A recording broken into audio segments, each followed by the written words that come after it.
Las fotografías malditas halladas en una cámara perdida en Chile lugar. Litoral de Constitución, provincia de Talca, región del Maule, Chile. Época, octubre de 2001.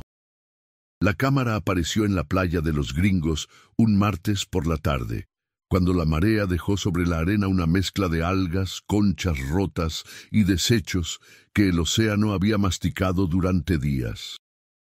Rodrigo Cifuentes, pescador artesanal de 52 años, la encontró medio enterrada entre las piedras negras que marcaban el límite donde las olas dejaban de alcanzar. Era una Kodak desechable de esas que vendían en las farmacias del centro, con carcasa amarilla y verde agua ahora desteñida por la sal y el sol.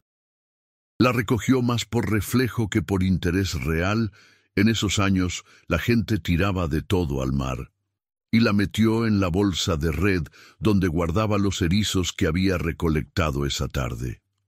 No pensó mucho en ella hasta la noche, cuando su hija Javiera, estudiante de pedagogía en la Universidad Católica del Maule, vino a cenar y la vio sobre la mesa de la cocina. La muchacha tenía 22 años y ese entusiasmo propio de quien todavía cree que el mundo puede sorprenderla gratamente. Tomó la cámara entre sus manos, la giró bajo la luz amarillenta de la ampolleta que colgaba del techo y preguntó si su padre pensaba revelar el rollo. «¿Para qué?», respondió Rodrigo sin levantar la vista del plato de pescado frito. «Debe estar todo velado». Pero Javiera insistió. Había algo en esa cámara que la intrigaba. El contador marcaba 23 fotos tomadas de un rollo de 24. Alguien había usado casi todo el carrete. Alguien había querido capturar algo. Si te está gustando esta historia y quieres más contenido de terror realista y profundamente humano, por favor, suscríbete al canal y déjanos un comentario diciéndonos desde dónde nos estás viendo. Tu apoyo nos ayuda a seguir trayendo estas historias. Ahora continuemos. Al día siguiente, miércoles 17 de octubre, Javiera llevó la cámara al único local de revelado que quedaba abierto en Constitución, una tienda llamada Foto Rápido, que funcionaba en calle Freire, cerca de la Plaza de Armas. El dueño, don Héctor Valdivia, un hombre de 60 y tantos años con lentes de aumento perpetuamente colgados del cuello, la miró con escepticismo.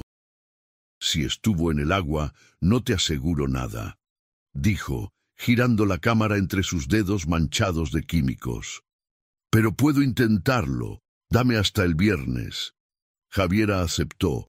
Pagó los 3,000 pesos que costaba el revelado estándar y se olvidó del asunto hasta que don Héctor la llamó el viernes por la tarde.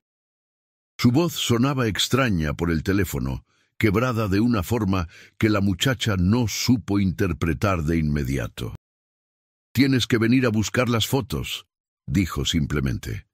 Cuando Javiera llegó al local, encontró a don Héctor sentado detrás del mostrador, con un sobre manila cerrado frente a él. No había otros clientes.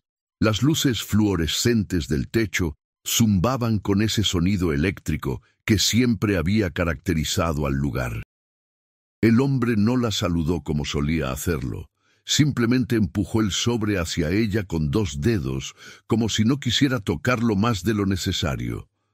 «Salieron 18», dijo. «Las otras 5 estaban completamente veladas.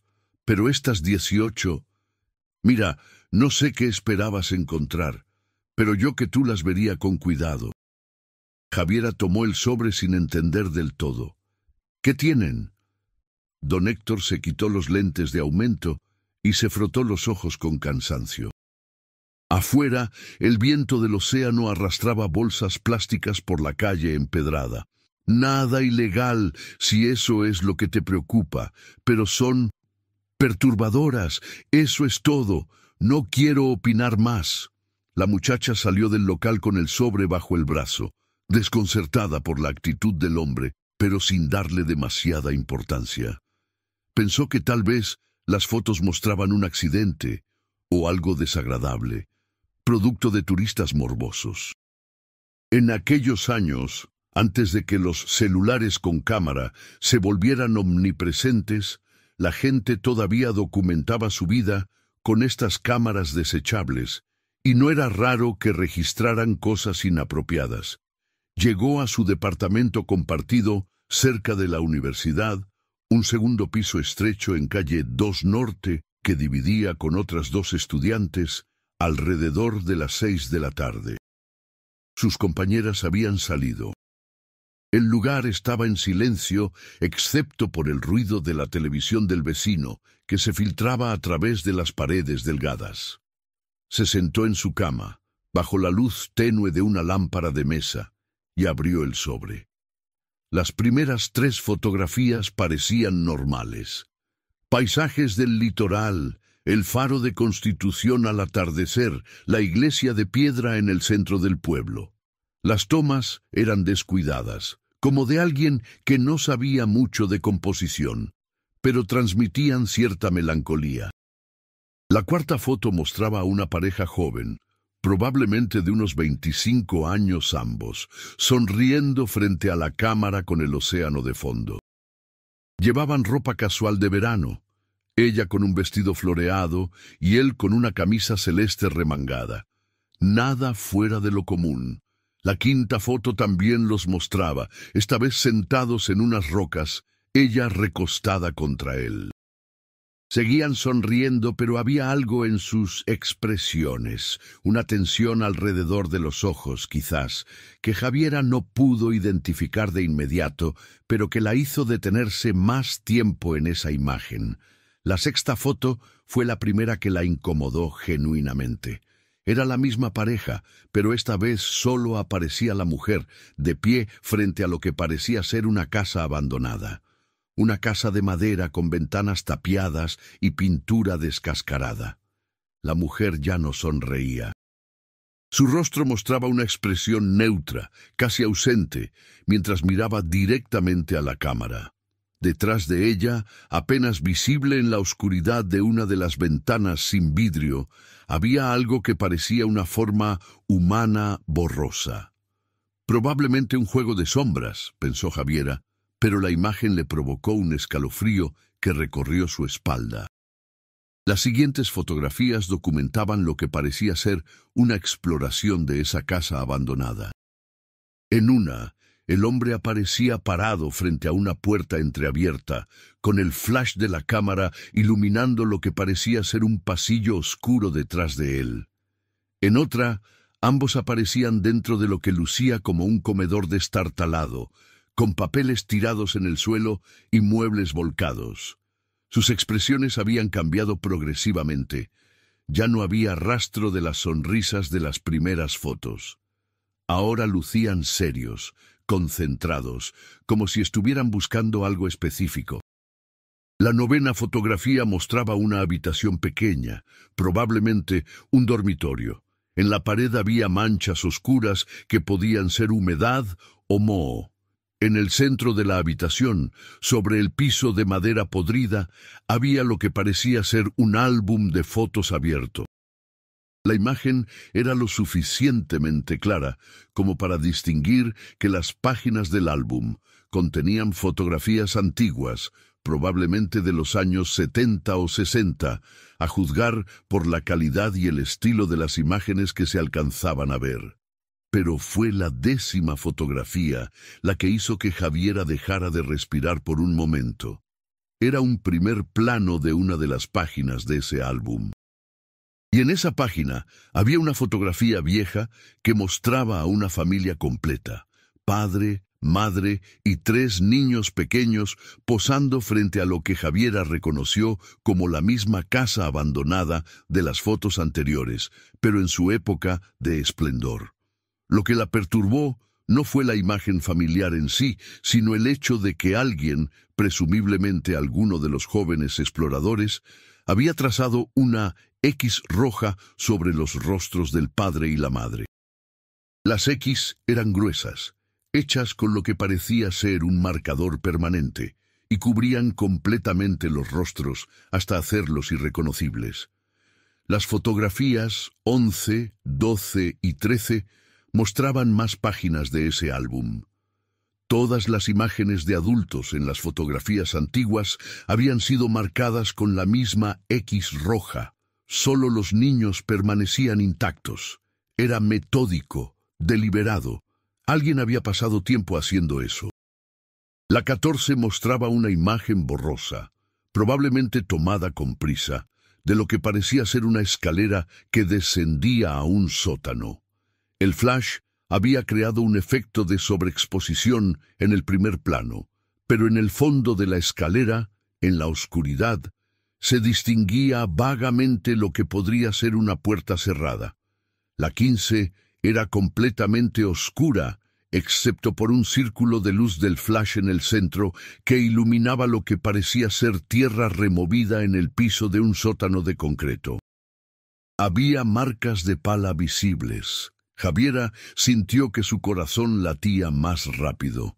Dejó las fotos sobre la cama y se levantó para servirse un vaso de agua en la cocina compartida.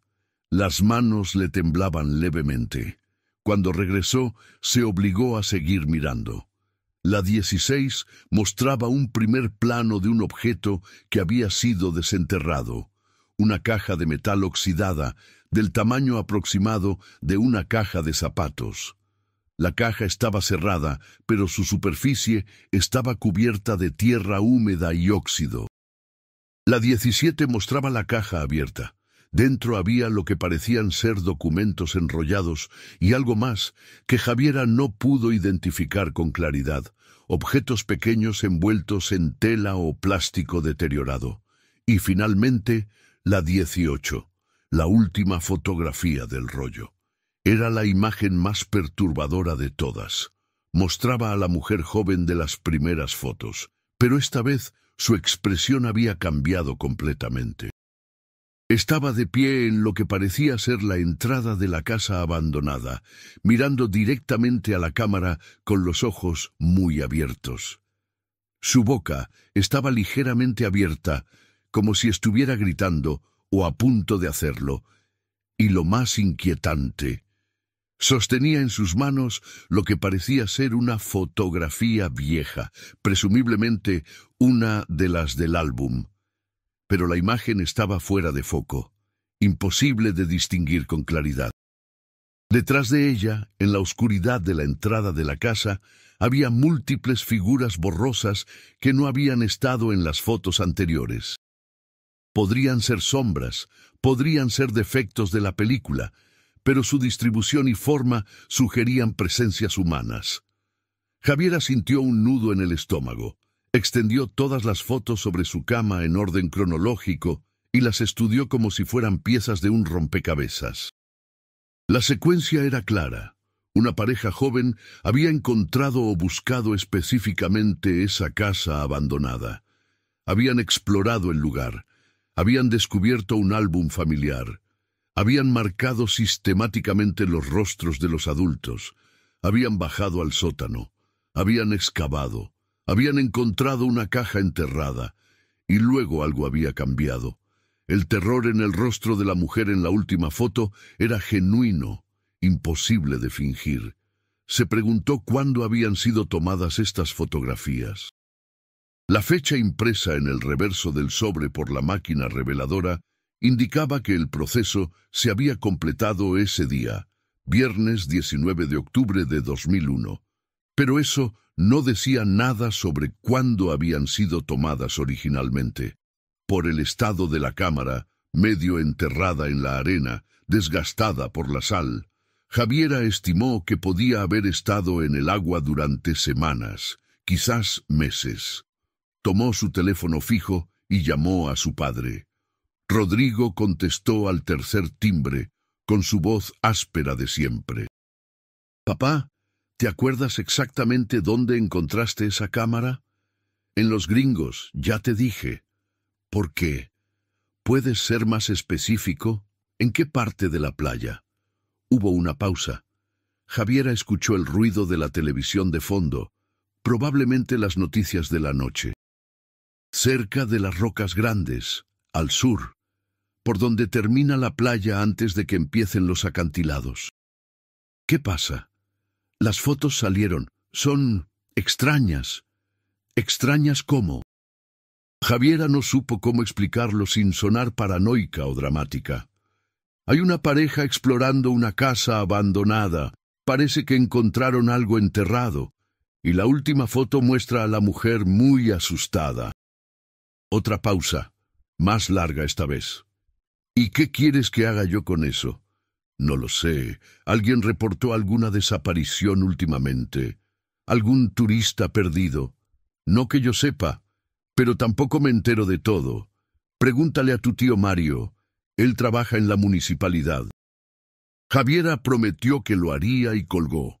Se quedó sentada en su cama, mirando las fotografías esparcidas como cartas de tarot que anunciaban algo terrible.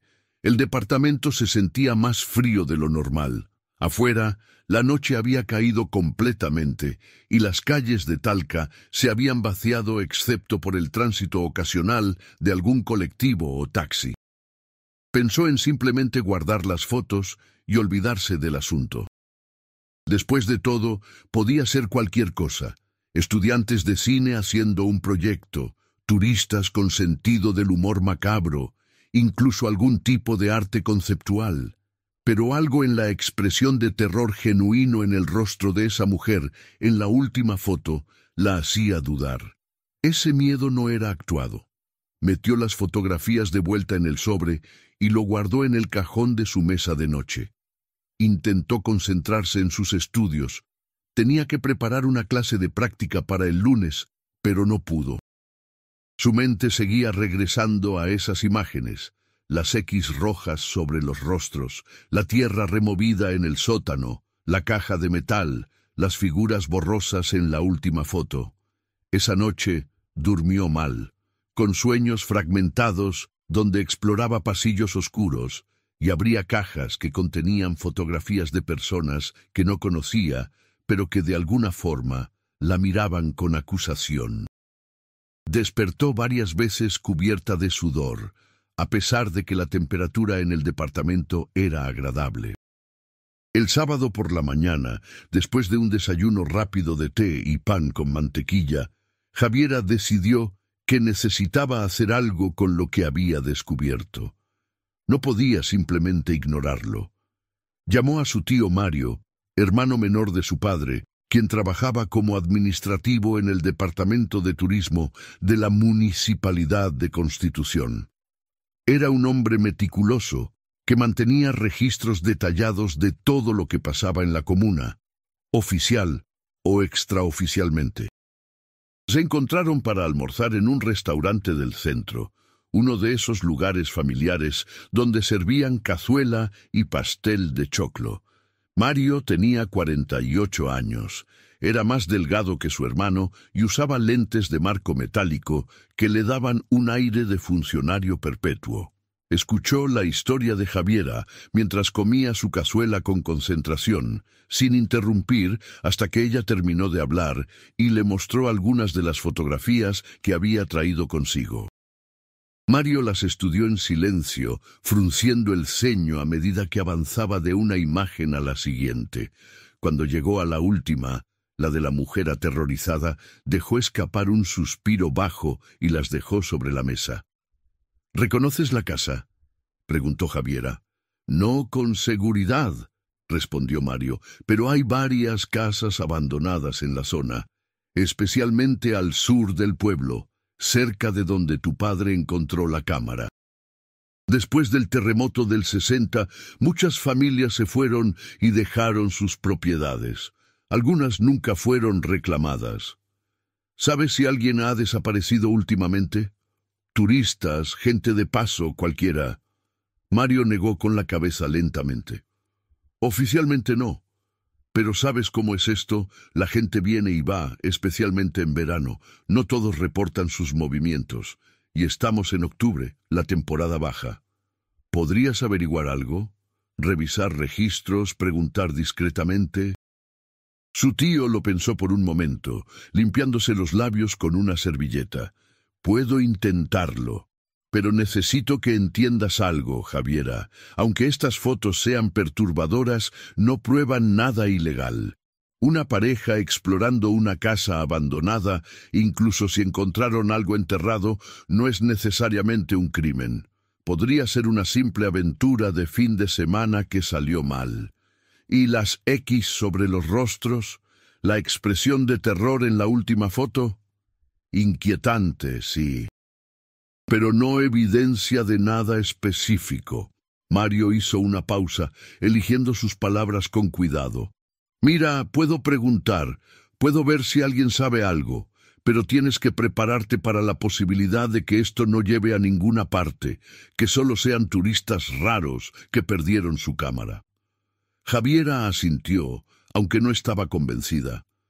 Había algo en esas fotografías que iba más allá de lo simplemente raro. Había una narrativa oscura ahí, una historia que pedía ser desentrañada. Después del almuerzo, caminó sin rumbo fijo por el centro de Constitución durante un rato, tratando de ordenar sus pensamientos. El pueblo tenía ese aire característico de las localidades costeras chilenas, calles empedradas angostas, casas bajas de adobe y madera, negocios familiares que habían pasado de generación en generación. El océano estaba siempre presente, su rugido constante formaba el telón de fondo de toda conversación, su olor salado impregnaba cada rincón. Se detuvo frente a una librería antigua que conocía desde niña, y entró más por costumbre que por necesidad. El dueño, don Ernesto, estaba detrás del mostrador como siempre, leyendo el diario con una lupa. Era un hombre de 70 y tantos años, que había vivido toda su vida en Constitución y conocía cada historia del pueblo, oficial o no. Javierita. La saludó sin levantar la vista del periódico. ¿Qué te trae por aquí? Hace meses que no te veía. Don Ernesto, ¿usted conoce las casas abandonadas al sur del pueblo? ¿Las que quedaron después del terremoto? El hombre levantó la vista de inmediato, sus ojos agrandados por los lentes gruesos. ¿Por qué preguntas eso? Javiera dudó, pero algo en la reacción del librero le hizo sentir que valía la pena continuar. Le contó una versión resumida de la historia. La cámara encontrada, las fotografías, la casa abandonada. Don Ernesto cerró el periódico lentamente y se quitó los lentes. Hay una casa en particular, dijo con voz baja, como si tuviera miedo de que alguien más pudiera escucharlo, aunque la librería estaba vacía. La casa de los Muñoz. Queda como a 3 kilómetros al sur, casi en el límite con Chanco. Fue abandonada hace 40 años, no después del terremoto del 60, sino mucho después, en el 77. ¿Qué pasó ahí? El librero se tomó su tiempo para responder, como si estuviera decidiendo cuánto revelar. Desaparición. Una familia completa. Héctor Muñoz, su esposa Marta y sus 3 hijos. Tenían una pequeña parcela donde criaban animales y cultivaban. Una mañana de julio del 77, los vecinos más cercanos, que vivían como a medio kilómetro, notaron que no había humo saliendo de la chimenea, cosa rara porque hacía mucho frío. Fueron a revisar y la casa estaba vacía. Todas sus pertenencias ahí. La comida preparada pero sin tocar, las camas sin tender. Pero ni rastro de la familia. Javiera sintió que se le erizaba la piel. ¿Los encontraron? Nunca. Los carabineros buscaron por semanas, revisaron toda la zona, interrogaron a vecinos, publicaron avisos. Nada, como si se los hubiera tragado la tierra. Hubo muchos rumores en ese entonces, la dictadura, ya sabes, la gente desaparecía. Pero la familia Muñoz no tenía militancia política conocida. Eran gente sencilla de campo. Nunca se supo qué pasó. La casa quedó abandonada porque no había herederos directos y nadie quería comprar una propiedad con esa historia. ¿Dónde exactamente está esa casa? Don Ernesto la miró con preocupación. No deberías ir ahí, niña. Es un lugar con mala fama. Los cabros chicos del pueblo dicen que está embrujada, y aunque yo no creo en esas cosas, es un lugar que da mal presentimiento. Además, está muy aislada. No es seguro ir sola. Solo quiero saber dónde está. El librero suspiró y sacó un papel y lápiz de debajo del mostrador. Dibujó un mapa aproximado. Había que tomar el camino costero hacia el sur, pasar el desvío a la playa de Maguillines y seguir hasta encontrar un sendero de tierra marcado por unos postes de cerca caídos. La casa estaba al final de ese sendero, a unos 500 metros del camino principal. Javiera agradeció la información y salió de la librería con el mapa en el bolsillo. El sol de la tarde comenzaba a declinar, proyectando sombras largas sobre las calles. Sabía que debería esperar, tal vez llevar a alguien con ella, pero algo la impulsaba a actuar rápido. Había una conexión entre esas fotografías, y la historia que acababa de escuchar estaba segura de ello. Regresó a su departamento, recogió las fotografías, una linterna, su identificación y algo de dinero, y salió hacia la terminal de buses. Había colectivos que hacían la ruta hacia el sur durante el día, aunque con poca frecuencia. Logró subirse a uno que salía a las 4 de la tarde, un minibús destartalado que transportaba principalmente a trabajadores agrícolas que volvían a sus hogares después del fin de semana en el pueblo. El viaje duró aproximadamente media hora por el camino costero, con el océano siempre visible a la derecha, gris y agitado bajo el cielo nublado de octubre. Javiera le pidió al conductor que la dejara cerca del desvío que don Ernesto había descrito. El hombre la miró con extrañeza. No era común que estudiantes de ciudad bajaran en medio de la nada. Pero no hizo preguntas. Cuando el colectivo se alejó, dejando una estela de polvo, Javiera se encontró sola en el borde de un camino de tierra que serpenteaba hacia el interior, alejándose del océano.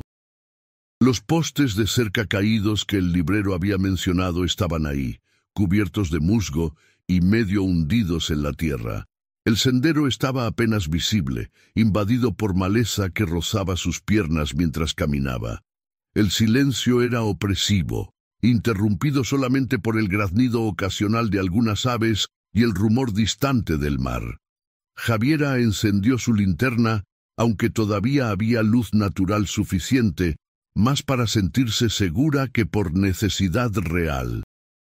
Caminó durante lo que estimó fueron 15 o 20 minutos, el sendero serpenteando entre matorrales y árboles retorcidos por el viento salado. Y entonces la vio, la casa de los Muñoz. Era exactamente la misma estructura de las fotografías. Una casa de madera de un piso con techo a 2 aguas, ventanas tapiadas con tablones que se habían podrido con el tiempo. Pintura que había sido probablemente blanca alguna vez, pero que ahora era un gris fantasmal. La propiedad estaba rodeada por lo que alguna vez fue una cerca de madera, ahora completamente colapsada. Había árboles creciendo demasiado cerca de los muros, sus raíces probablemente infiltradas en los cimientos. Javiera sacó las fotografías de su bolso y las comparó con la escena frente a ella. Era la misma casa, sin duda alguna. El ángulo de las fotos coincidía con la entrada principal, que ahora colgaba abierta de una sola bisagra, revelando oscuridad absoluta en el interior. El viento se había levantado, trayendo consigo el olor acre del salitre mezclado con algo más, madera podrida, vegetación en descomposición, y algo indefinible que hacía que su estómago se contrajera instintivamente. Se acercó a la entrada con pasos cautelosos. «¿Hola?», llamó, sintiéndose ridícula, pero necesitando llenar el silencio. Su voz sonó débil y fue tragada inmediatamente por el vacío de la casa. No hubo respuesta. Encendió la linterna completamente y cruzó el umbral. El interior olía a humedad y abandono. El piso de madera crujía peligrosamente bajo sus pies. Había escombros por todas partes, muebles volcados, papeles amarillentos esparcidos, trozos del techo que habían colapsado. En las paredes todavía había algunos marcos con fotografías caídas o colgando torcidas. Javiera iluminó uno de ellos. Mostraba a lo que claramente era la familia Muñoz, exactamente como en las fotos del álbum que había visto en las imágenes reveladas. Se adentró más en la casa, reconociendo el comedor de una de las fotografías. La mesa todavía estaba ahí, volcada de lado, sus patas rotas. Había platos rotos en el suelo, cubiertos de polvo y telarañas.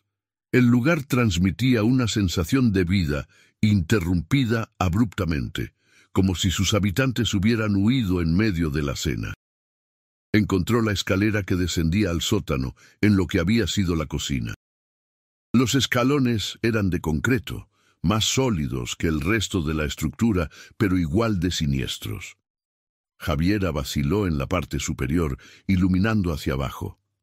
La oscuridad parecía espesa, casi tangible. «Esto es una estupidez», susurró para sí misma. Pero ya había llegado hasta ahí. Descendió lentamente, probando cada escalón antes de poner su peso completo sobre él. El aire se volvía más frío y húmedo con cada paso.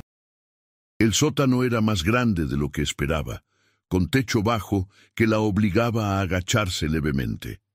Las paredes eran de concreto desnudo, manchadas de humedad y salitre. Y entonces vio lo que había venido a buscar. En el centro del sótano había un área donde la tierra había sido claramente removida recientemente. No estaba excavada como en la fotografía. Alguien había vuelto a llenar el agujero, pero la diferencia entre la tierra vieja compactada y la nueva suelta era evidente incluso en la luz incierta de su linterna. Javiera se arrodilló junto al área removida, su corazón latiendo con fuerza. ¿Debería cavar? ¿Llamar a las autoridades primero? ¿Qué esperaba encontrar exactamente? Mientras consideraba sus opciones, escuchó un sonido que hizo que su sangre se helara.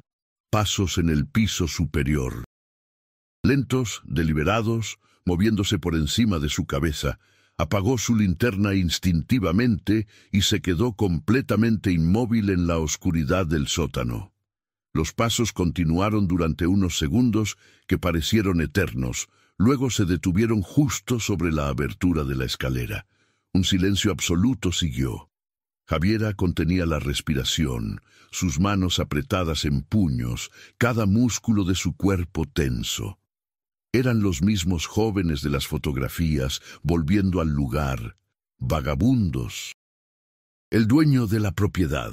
Entonces, una luz apareció en la parte superior de la escalera, el haz de una linterna diferente, más potente que la suya. La luz descendió lentamente, barriendo las paredes del sótano, acercándose inexorablemente a donde ella se escondía. «Sé que estás ahí abajo», dijo una voz de mujer, tranquila pero firme. «No te haré daño, pero necesito que subas. Ahora». Javiera no se movió. Su mente corría en círculos, evaluando opciones. No había otra salida del sótano.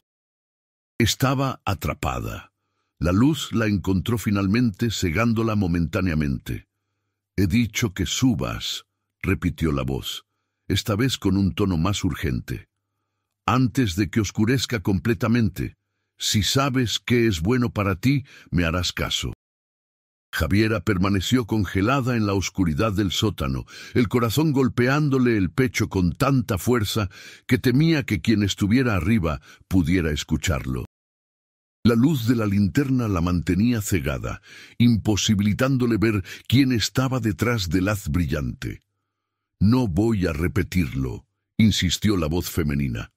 «Si no subes ahora, te vas a arrepentir. Hay cosas en este lugar que no entiendes». Algo en el tono, no amenazante sino urgente, casi desesperado, hizo que Javiera tomara una decisión. Encendió su propia linterna y comenzó a subir lentamente las escaleras de concreto. A medida que emergía del sótano, pudo finalmente distinguir a la dueña de la voz. Era una mujer de aproximadamente 35 años, de complexión delgada y rostro marcado por el cansancio. Llevaba jeans desgastados y una chaqueta de mezclilla sobre una camisa a cuadros. Su cabello negro estaba recogido en una cola de caballo desprolija, y sus ojos, grandes y oscuros, la observaban con una mezcla de preocupación y algo que Javiera no supo identificar de inmediato. Miedo, quizás. «¿Quién eres?», preguntó Javiera cuando llegó al nivel principal de la casa manteniendo distancia prudente. «Me llamo Patricia Valenzuela», respondió la mujer, bajando su linterna para no cegarla más. «Y tengo una pregunta mejor. ¿Qué diablos haces tú aquí? Nadie viene a este lugar, nadie que sepa su historia, al menos». Javiera dudó sobre cuánto revelar, pero algo en la expresión de Patricia le hizo sentir que ocultar la información sería contraproducente. Sacó el sobre con las fotografías de su bolso. «Mi padre encontró una cámara en la playa hace unos días. Cuando revelamos el rollo, estas fotos aparecieron. Muestran esta casa. Quería saber qué había pasado aquí». Patricia tomó el sobre con manos que temblaban visiblemente. Fue pasando las fotografías una por una bajo la luz tenue que entraba por las ventanas tapiadas, su expresión volviéndose cada vez más tensa. Cuando llegó a la última imagen, la de la mujer aterrorizada con las figuras borrosas detrás, dejó escapar un sonido ahogado, casi un sollozo. «Dios mío», susurró, «es Camila, y Sebastián debe ser quien tomó esta foto. ¿Los conoces?» Patricia asintió lentamente, sin dejar de mirar la fotografía. «Son mi hermana y su novio. Desaparecieron hace 3 semanas. Vinieron de Santiago para el fin de semana largo del 21 de septiembre. Dijeron que iban a hacer turismo por la costa. Nunca regresaron». La revelación cayó sobre Javiera como un balde de agua helada. 3 semanas. La cámara podría haber estado en el agua todo ese tiempo, arrastrada por las corrientes hasta la playa de los Gringos. «¿Reportaste su desaparición?», preguntó Javiera. «Por supuesto, pero ¿sabes cómo es esto? 2 adultos, sin antecedentes de problemas mentales, sin deudas conocidas. Los carabineros dijeron que probablemente se habían ido por voluntad propia, que tal vez tuvieron problemas de pareja. Hicieron algunas preguntas, revisaron su hotel y básicamente archivaron el caso como personas en paradero desconocido». Patricia levantó la vista de las fotografías y miró a Javiera con ojos brillantes por las lágrimas contenidas. «He estado buscándola por mi cuenta durante 3 semanas. Recorrí cada pueblo costero entre aquí y Chanco. Pregunté en hoteles, restaurantes, estaciones de servicio. Nada. Hasta que ayer un pescador viejo en Maguillines me dijo que había visto a una pareja joven hace como un mes, preguntando por casas abandonadas en la zona. Les dio indicaciones para llegar aquí. ¿Por qué querrían venir a esta casa específicamente?» Patricia guardó silencio por un momento, como si estuviera decidiendo cuánto compartir. Finalmente suspiró y dijo: «Camila estaba obsesionada con un podcast sobre crímenes sin resolver en Chile. Uno de los episodios trataba sobre la desaparición de la familia Muñoz en el 77. Aparentemente, había rumores de que la familia había descubierto algo comprometedor sobre desapariciones durante la dictadura, que tenían evidencia escondida en su casa. Nunca se encontró nada oficial, pero Camila se convenció de que si buscaba bien, encontraría algo que las autoridades habían pasado por alto». Javiera sintió que las piezas comenzaban a encajar. Las X rojas sobre los rostros en el álbum familiar. ¿Crees que estaban marcando algo? ¿Identificando a alguien? No lo sé, pero mira estas fotos del sótano. Claramente encontraron algo enterrado. Una caja de metal. ¿La viste ahí abajo? No. Solo vi que la tierra había sido removida recientemente, pero no había ninguna caja. Las dos mujeres se miraron en silencio, el peso de la implicación flotando entre ellas.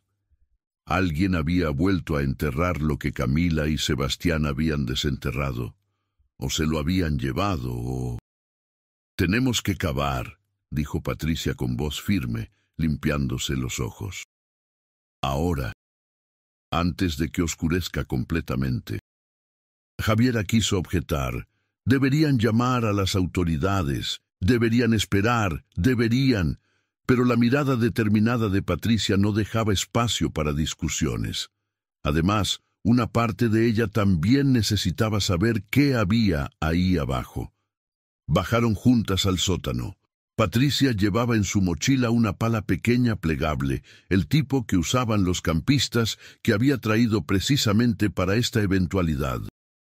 Comenzaron a cavar en el área donde la tierra mostraba signos de haber sido removida recientemente. El trabajo era agotador.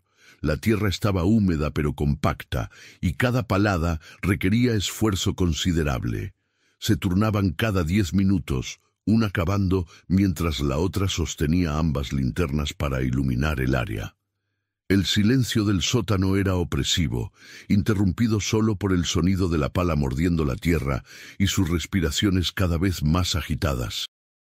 Habían cavado durante aproximadamente 40 minutos cuando la pala de Patricia golpeó algo sólido con un sonido metálico sordo.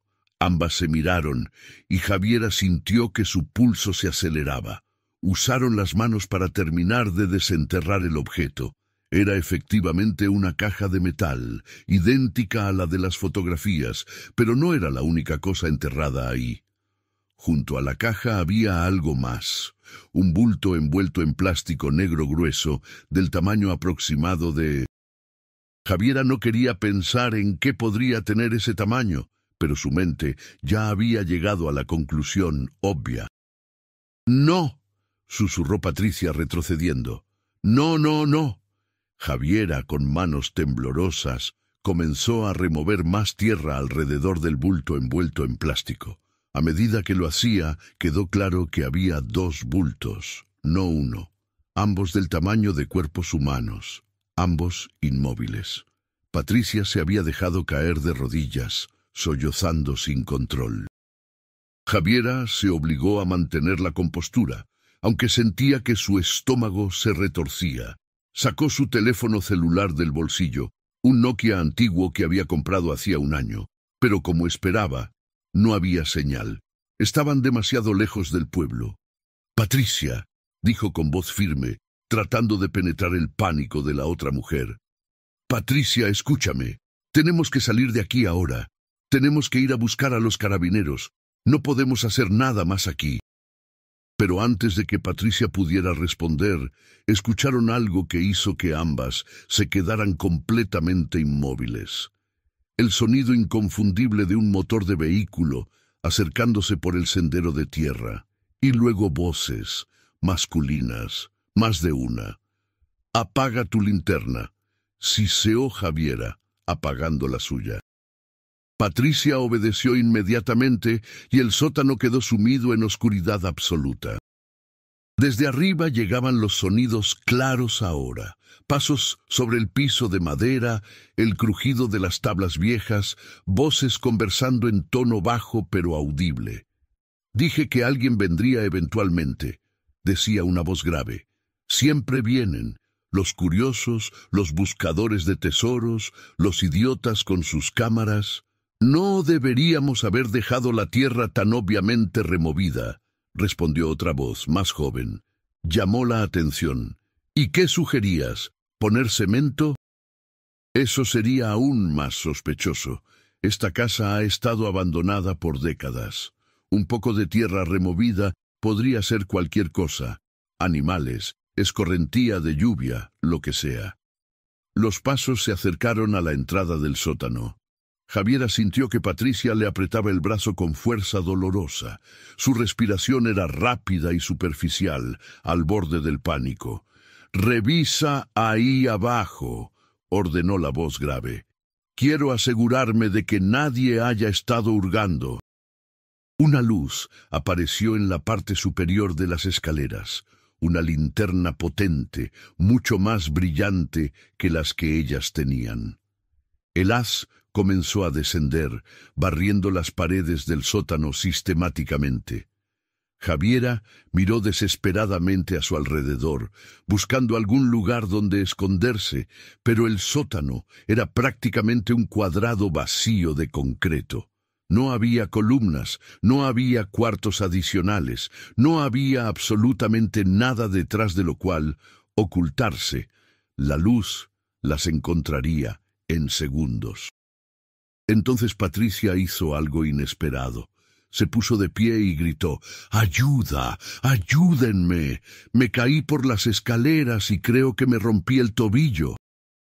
La luz se enfocó inmediatamente en ella, cegándola. Los pasos en las escaleras se apresuraron y un hombre, alto, de unos 50 años, con barba canosa y ropa de trabajo, apareció en el sótano. Detrás de él bajó otro hombre más joven, probablemente de unos 30, con gorra de béisbol. ¡Qué mierda! No comenzó el hombre mayor, pero entonces su mirada se posó en el área que habían estado excavando, en la caja de metal parcialmente expuesta, en los bultos envueltos en plástico que ya eran visibles. Su expresión cambió completamente. La sorpresa se transformó en algo mucho más peligroso: cálculo frío. «Osvaldo», dijo al hombre más joven sin quitar los ojos de Patricia, «ve a buscar las palas del camión. Parece que tenemos más trabajo que hacer». Javiera, que había permanecido agachada en las sombras al borde del área iluminada, comprendió con claridad cristalina que si no hacían algo en ese momento, ellas terminarían junto a los cuerpos en el plástico. Buscó desesperadamente algo, cualquier cosa, que pudiera usar como arma. Sus dedos encontraron una piedra grande, parte de los escombros del sótano. La agarró firmemente. El hombre mayor, que ahora Javiera notó, llevaba un cinturón con herramientas de trabajo, posiblemente un constructor o capataz, comenzó a caminar hacia Patricia. «¿Quién más sabe que estás aquí?», preguntó con voz que intentaba sonar tranquila, pero que traicionaba tensión subyacente. «Nadie», mintió Patricia retrocediendo. «Vine sola. Solo estaba explorando casas abandonadas para...». «No mientas», la interrumpió el hombre. «Nadie viene aquí solo a explorar. ¿Qué estás buscando?». Fue en ese momento cuando Javiera se lanzó desde las sombras, la piedra alzada sobre su cabeza. No apuntó al hombre mayor.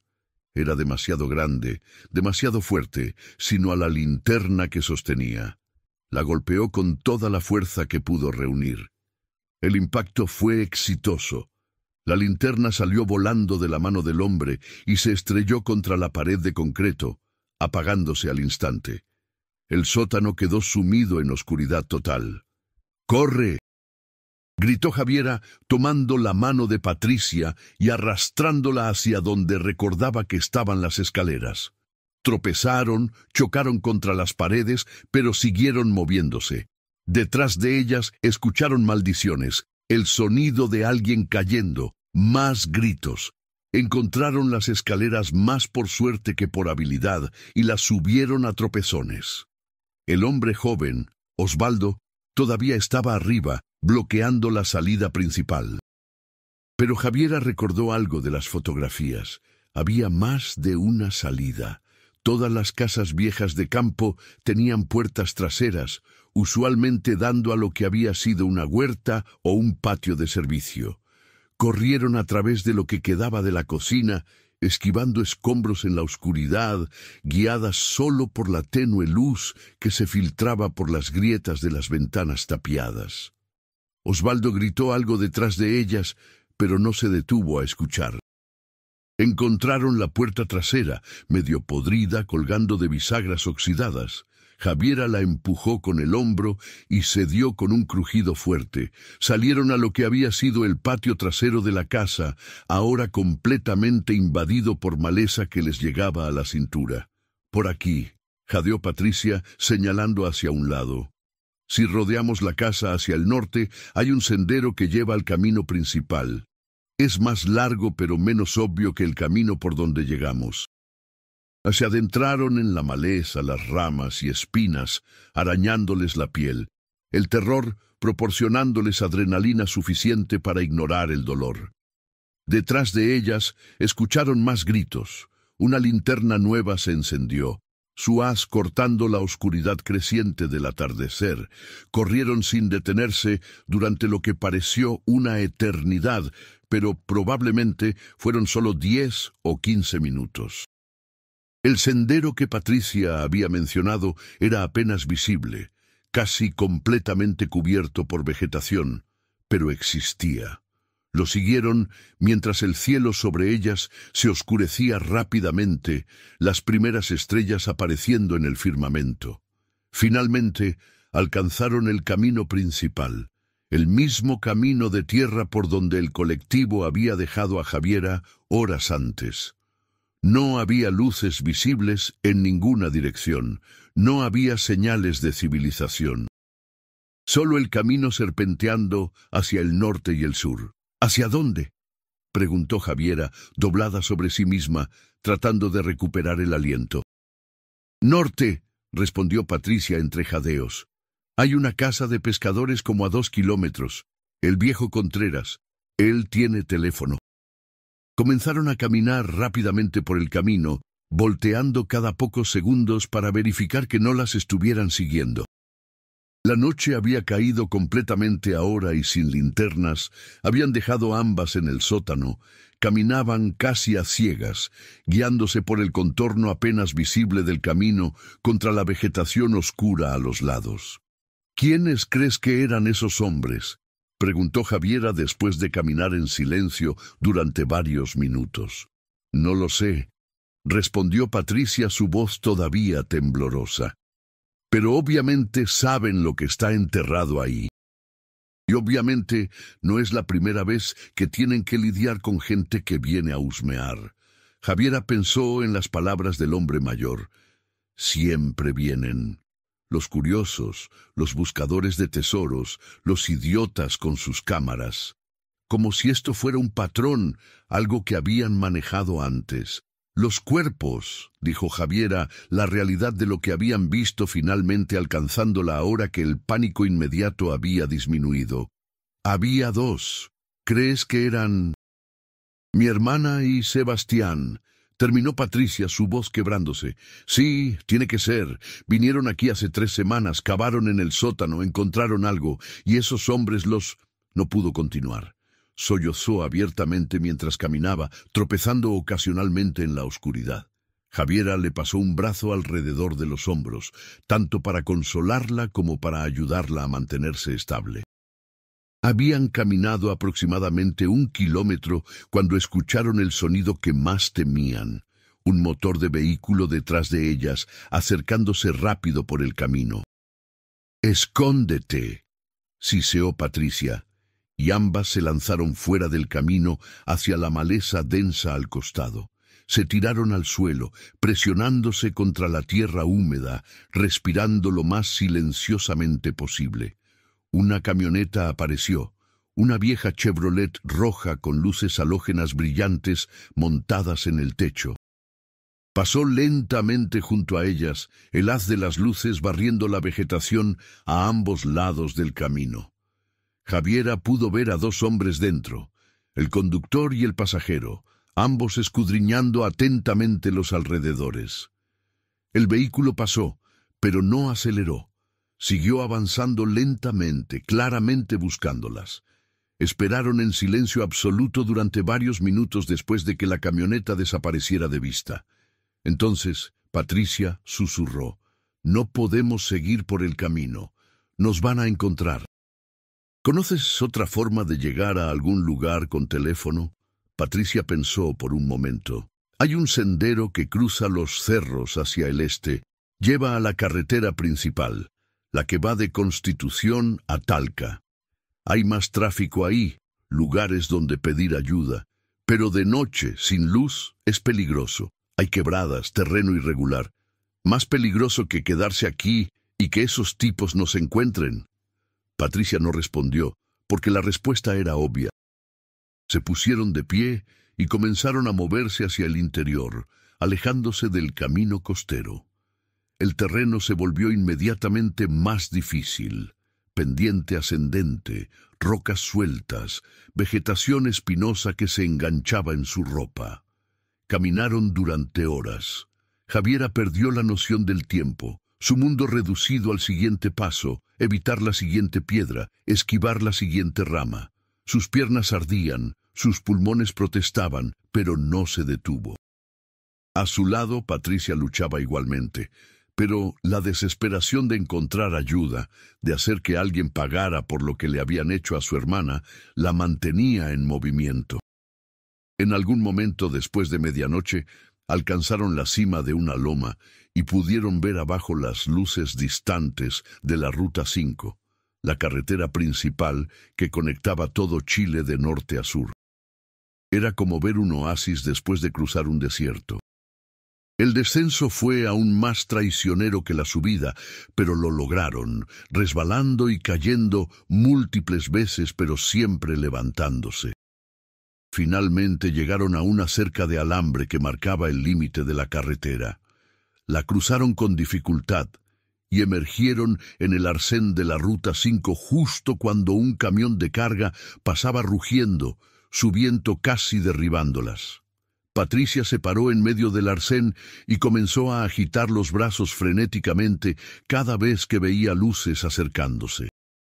Los primeros 3 vehículos no se detuvieron. El cuarto, un bus interregional que hacía la ruta nocturna entre Talca y Constitución, sí lo hizo. El conductor, un hombre de mediana edad con expresión preocupada, abrió la puerta. ¿Qué les pasó? ¿Tuvieron un accidente? Necesitamos llamar a los carabineros, dijo Javiera sin preámbulos. Ahora es una emergencia. Su voz se quebró. Hay cuerpos y hombres que intentaron matarnos. El conductor las miró con incredulidad por un momento, probablemente pensando que estaban borrachas o drogadas. Pero algo en sus expresiones, el terror genuino, la suciedad, los arañazos sangrantes en sus brazos y rostros, lo convenció de que decían la verdad. «Suban», dijo abriendo la puerta completamente. «Hay un retén de carabineros en Constitución. Las llevaré ahí. Y tengo un celular. Pueden llamar desde el bus». Subieron, y Patricia inmediatamente tomó el teléfono que el conductor le ofrecía. Marcó el 133, el número de emergencias de carabineros. La conversación fue fragmentada, casi histérica, pero logró transmitir lo esencial. Cuerpos enterrados, la casa abandonada de los Muñoz, hombres armados, o al menos peligrosos, su hermana desaparecida. Para cuando el bus llegó al retén de carabineros en Constitución, ya había 2 patrullas esperándolas afuera. Los siguientes minutos fueron un torbellino de preguntas, explicaciones repetidas, incredulidad oficial que gradualmente se transformó en acción coordinada. Un sargento de carabineros, hombre serio de unos 40 años llamado Ramírez, tomó control de la situación. Organizó un equipo para ir a la casa de los Muñoz de inmediato, otro equipo para buscar la camioneta roja que habían descrito, y un tercer equipo para tomar las declaraciones formales de Javiera y Patricia. Les dieron agua, mantas, atención médica básica para sus heridas superficiales. Javiera llamó a su padre, quien llegó al retén 30 minutos después, pálido y claramente aterrorizado por lo que había escuchado. Rodrigo abrazó a su hija con una fuerza que le sacó el aire, y por primera vez, desde que todo comenzara, Javiera se permitió llorar. La noche se alargó interminablemente. Esperaron en el retén, bebiendo té aguado de máquina, dando declaraciones una y otra vez a diferentes oficiales. Cerca de las 5 de la mañana, el sargento Ramírez regresó de la casa de los Muñoz. Su expresión era sombría. «Encontramos los cuerpos», dijo sin preámbulos. Dos, como ustedes dijeron. Todavía no podemos confirmar identidades hasta que vengan los forenses de Talca, pero, señora Valenzuela, hay evidencia que sugiere fuertemente que son su hermana y el señor Morales. Patricia, que había estado sentada en una esquina envuelta en una manta, comenzó a sollozar nuevamente. Javiera fue a sentarse junto a ella, sosteniéndole la mano sin saber qué más hacer. ¿Y los hombres?, preguntó Rodrigo, su voz dura. ¿Los encontraron? Ramírez negó con la cabeza. La camioneta no está. Tampoco hay señales de ellos en la casa. Pero tenemos las descripciones y estamos revisando registros de vehículos de la zona. Es un pueblo pequeño. Una camioneta roja Chevrolet vieja no debería ser difícil de rastrear. ¿Y la caja?, preguntó Javiera.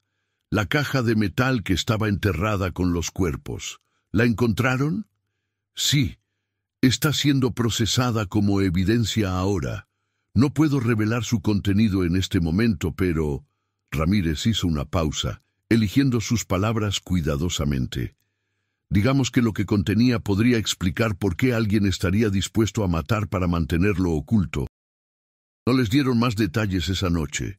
Les dijeron que podían irse, que las contactarían para más declaraciones en los próximos días, que deberían descansar. Rodrigo llevó a Javiera de vuelta a su casa en el pueblo. Ella no quiso volver a su departamento en Talca esa noche. Necesitaba estar cerca de su familia. Durmió hasta pasado el mediodía, un sueño profundo pero plagado de pesadillas, donde exploraba interminablemente sótanos oscuros que siempre terminaban revelando más y más cuerpos enterrados. Cuando despertó, su padre estaba en la cocina escuchando las noticias en la radio. Un descubrimiento macabro en una casa abandonada al sur de Constitución ha llevado a una investigación por doble homicidio, decía el locutor.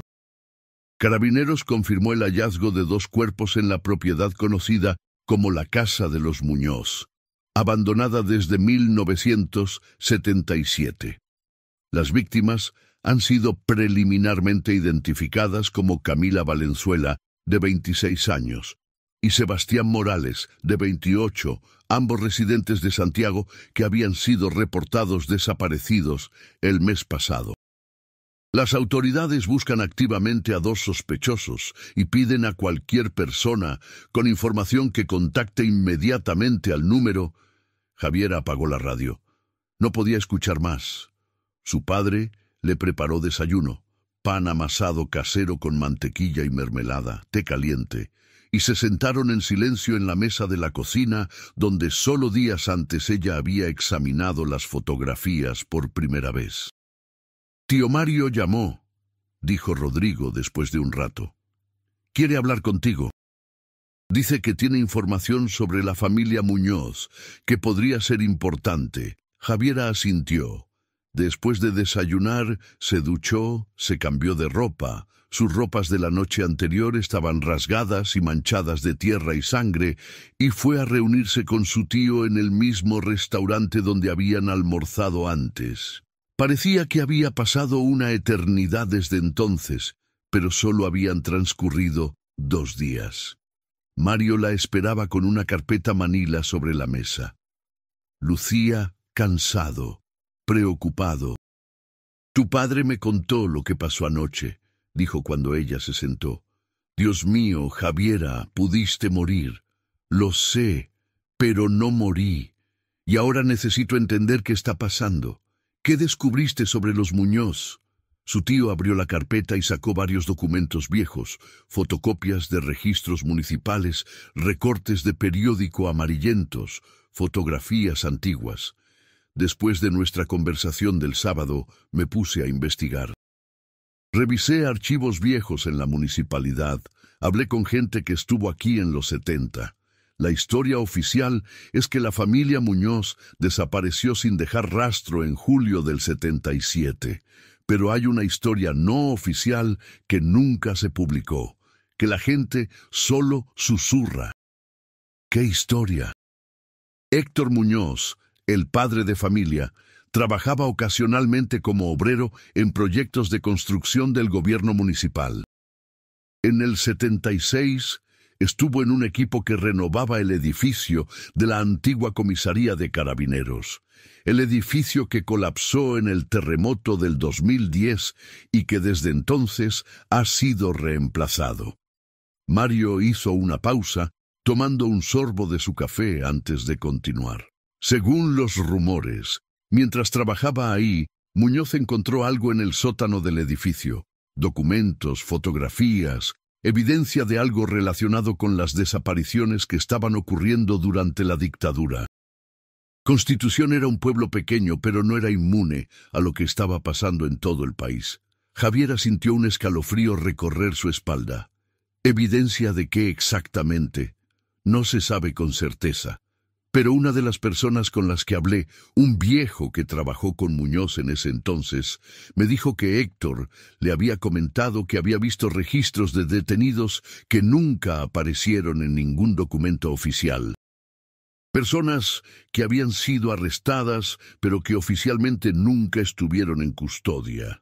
Desaparecidos antes de ser oficialmente desaparecidos, si eso tiene sentido. Y Muñoz se llevó esa evidencia.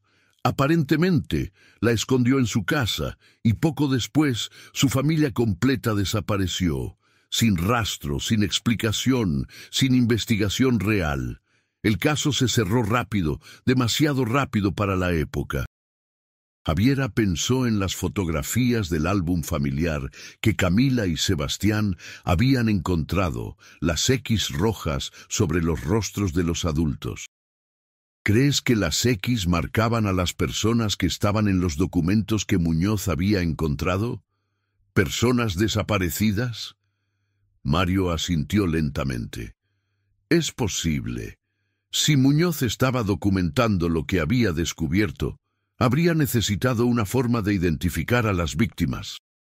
Marcar sus fotografías en su álbum familiar podría haber sido su manera de mantener un registro. Pero entonces, ¿quiénes son los hombres que encontramos anoche? ¿Y qué tienen que ver con todo esto 44 años después? Esa, dijo Mario, es la pregunta correcta.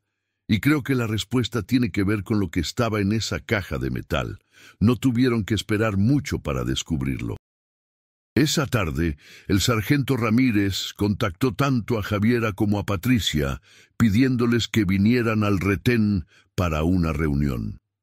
Cuando llegaron, encontraron que también estaban presentes varios oficiales de la PDI, la Policía de Investigaciones de Chile, incluyendo un detective de alto rango venido desde Santiago. El detective, un hombre de unos 50 años con cabello gris peinado prolijamente y traje oscuro, se presentó como inspector Vargas. Los invitó a pasar a una sala de reuniones, donde sobre la mesa había fotografías de evidencia y documentos.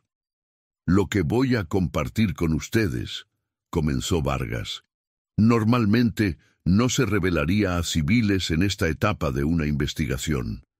Pero, dadas las circunstancias, el hecho de que ustedes descubrieron los cuerpos, que estuvieron en peligro directo y que la señorita Cifuentes fue quien encontró las fotografías iniciales, he decidido que merecen saber lo que hemos descubierto. Deslizó varias fotografías hacia ellas. Eran imágenes de los contenidos de la caja de metal, documentos viejos protegidos en bolsas plásticas selladas, fotografías en blanco y negro de los años 70, y algo más, una libreta pequeña con anotaciones manuscritas. Héctor Muñoz era un hombre meticuloso, continuó Vargas. Cuando descubrió lo que aparentemente era un archivo oculto en el sótano de la comisaría de Carabineros en el 76, no solo robó los documentos originales, los copió. Fotografió páginas, transcribió nombres y fechas en esta libreta y luego escondió todo esto en su propiedad. ¿Qué decían los documentos?, preguntó Patricia con voz tensa. Registros de detenciones que nunca fueron oficialmente reportadas. 23 personas de Constitución y pueblos cercanos arrestadas entre 1973 y 1976. Personas acusadas de simpatías izquierdistas, de pertenecer a sindicatos, de distribuir literatura prohibida, pequeños delitos políticos que en un gobierno democrático habrían resultado en multas o detenciones breves. Pero en la dictadura dejó la frase sin terminar porque todos sabían cómo terminaba. En la dictadura, tales arrestos frecuentemente llevaban a desaparición permanente. Ninguna de estas 23 personas aparece en los registros oficiales de detenidos desaparecidos de Constitución, continuó Vargas. Según los documentos oficiales, nunca fueron arrestadas. Simplemente desaparecieron, se mudaron, se fueron al extranjero, nadie sabía a dónde. Pero estos documentos de Muñoz demuestran que sí fueron detenidas, que estuvieron en custodia en la comisaría, que fueron interrogadas. ¿Y qué les pasó después?, preguntó Javiera, aunque temía la respuesta. Eso es lo que estamos intentando determinar. Los registros que Muñoz copió terminan con las detenciones. No hay información sobre qué pasó después. Pero, dado que ninguna de estas personas volvió a aparecer jamás, el silencio en la sala era pesado, opresivo. Ahora, dijo Vargas, pasamos al presente. Capturamos a los 2 hombres que ustedes encontraron en la casa Muñoz esta mañana. Sus nombres son Osvaldo Retamal, de 32 años, y Bernardo Retamal, de 54 años, padre e hijo. Osvaldo trabaja como obrero de construcción en varios proyectos locales. Bernardo es el capataz de una empresa de construcción que ha estado operando en Constitución por 3 décadas. Deslizó fotografías policiales de ambos hombres. Javiera los reconoció inmediatamente como los hombres del sótano. ¿Confesaron?, preguntó Patricia. Osvaldo está cooperando. Bernardo se niega a hablar sin abogado, pero basándonos en la declaración de Osvaldo y otra evidencia que hemos recopilado, tenemos la siguiente imagen. Hace aproximadamente 6 semanas, Camila Valenzuela y Sebastián Morales llegaron a Constitución. Habían estado investigando la desaparición de la familia Muñoz como parte de un proyecto personal. Camila aparentemente quería escribir un artículo, o posiblemente un libro sobre crímenes sin resolver de la dictadura. Preguntaron en el pueblo, hablaron con gente mayor que recordaba a los Muñoz. Eventualmente, alguien les contó los rumores sobre los documentos escondidos. Encontraron la casa, exploraron, descubrieron el álbum familiar con las fotografías marcadas, que efectivamente marcaban a las víctimas documentadas por Muñoz, y finalmente cavaron en el sótano y encontraron la caja. Vargas hizo una pausa, tomando un vaso de agua antes de continuar. Aquí es donde las cosas se complicaron. Bernardo Retamal ha estado cuidando la propiedad de los Muñoz por años. No oficialmente, no legalmente, pero la considera de su jurisdicción. Su empresa de construcción ha hecho varios proyectos en tierras circundantes. Tiene llaves de acceso a caminos privados en la zona. Y más importante, su padre, Hugo Retamal, era sargento de carabineros en Constitución durante los años 70. Javiera sintió que las piezas finalmente comenzaban a encajar. El sargento Retamal estuvo involucrado en las desapariciones. Creemos que sí. Su nombre aparece en varios de los documentos que Muñoz copió, firmando órdenes de detención, autorizando interrogatorios. Hugo Retamal murió en el 99, pero antes de morir, aparentemente le contó a su hijo Bernardo sobre la existencia de estos documentos comprometedores. Le dijo que Héctor Muñoz los había robado, que la familia Muñoz fue neutralizada para evitar que la información se hiciera pública. ¿Bernardo Retamal mató a la familia Muñoz?, preguntó Patricia, su voz apenas un susurro. No. Bernardo tenía solo 10 años en el 77, pero su padre Hugo y posiblemente otros oficiales involucrados en las desapariciones originales sí lo hicieron. Y cuando Bernardo heredó ese secreto, decidió protegerlo. Monitoreaba la casa Muñoz, se aseguraba de que nadie cavara ahí, hasta que Camila y Sebastián llegaron. Según Osvaldo, Bernardo recibió un llamado de un conocido en el pueblo diciendo que una pareja joven había estado preguntando por la casa Muñoz. Bernardo fue a verificar y los encontró en el acto. Habían excavado la caja, la habían abierto, estaban fotografiando su contenido con la cámara desechable que la señorita Cifuentes eventualmente encontró. Hubo una confrontación. Bernardo intentó intimidarlos, exigirles que le dieran los documentos y la cámara. La situación escaló, y según Osvaldo, quien no estuvo presente pero a quien su padre le contó después, Bernardo los mató. Golpeó a Sebastián con una herramienta, luego estranguló a Camila cuando ella intentó huir, los enterró en el mismo agujero de donde habían sacado la caja. Volvió a enterrar la caja con ellos para que pareciera que nunca había sido encontrada. Patricia había comenzado a llorar silenciosamente. Javiera le tomó la mano. Pero la cámara, continuó Vargas, no estaba con ellos cuando Bernardo los mató. Camila la había dejado en algún lugar, posiblemente afuera de la casa. Posiblemente la dejó caer durante la confrontación. Bernardo la buscó, pero no pudo encontrarla. Y esa cámara eventualmente terminó en el océano. No sabemos exactamente cómo, tal vez arrastrada por la lluvia, tal vez un animal la movió. Y las corrientes la llevaron hasta donde el padre de la señorita Cifuentes la encontró. La sala quedó en silencio por un largo momento. Finalmente Javiera preguntó, ¿qué va a pasar ahora? Con Bernardo y Osvaldo. Bernardo Retamal será acusado de 2 cargos de homicidio calificado. La evidencia es circunstancial en algunos aspectos, pero tenemos la confesión parcial de Osvaldo, tenemos sus huellas en la caja metálica, y tenemos el hecho de que los mató para ocultar crímenes de su padre. Es suficiente para un caso sólido. Osvaldo está cooperando, así que probablemente enfrentará cargos menores, encubrimiento, obstrucción de la justicia. Pasará tiempo en prisión, pero considerablemente menos que su padre. Y más importante, dijo Vargas, su tono volviéndose más solemne, ahora tenemos evidencia documentada de 23 desapariciones que nunca fueron oficialmente reconocidas. Esto reabrirá investigaciones. Habrá búsquedas de restos.